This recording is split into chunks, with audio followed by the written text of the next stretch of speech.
এখন আমরা বাকে বিহারী টেম্পলের দিকে যাচ্ছি, ভগবানের দর্শন করব। গেটের কাছে চলে এসেছি, বাকে বিহারী মন্দির, এই ডান দিকে রাস্তাটা। বাকে বিহারী লাল কি। তো আমরা এখন বর্তমানে লাইনে দাঁড়িয়ে আছি, কোটি কোটি মানুষের ভিড়, আর এই সামনে সবাই হেঁটে হেঁটে যাচ্ছে। এখন দেখো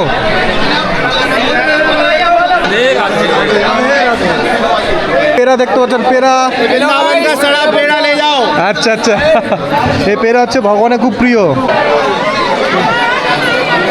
জয় বাকে বিহারী লাল কি, জয় বলো শ্যাম বিহারী লাল কি। দেখো প্রত্যেকটা মানুষ এখন শুধু একটা দেখার জন্য উপস্থিত। এর হচ্ছে ওয়ার্ল্ড ফেমাস ধীরাধিরাজ আমাদের শ্যামলাল কুণ্ডলাল, আমাদের শ্রীকৃষ্ণকে।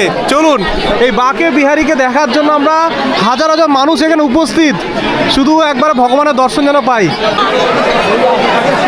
সে মন্দিরটা মেন দেখতে পাচ্ছেন, বাকে বিহারী মন্দির। গেট নাম্বার 2 দিয়ে আমরা এখন ঢুকছি।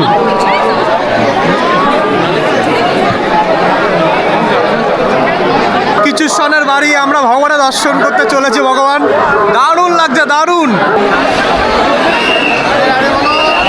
রাধে রাধে। হচ্ছে বাকে বিহারী মন্দির দেখতে পাচ্ছ, কত ভালো লাগছে, কত ভিড় এখানে, বাপরে বাপ, উপরে নিচে। কেমন লাগছে? দারুণ দারুণ দারুণ। মানে প্রসাদ দিচ্ছে এখানে দেখতে পাচ্ছেন, বাইরে বেরিয়ে গেছি আমরা। আচ্ছা, বুধের প্রসাদ দিয়েছে, বাহ। হরে কৃষ্ণ হরে কৃষ্ণ।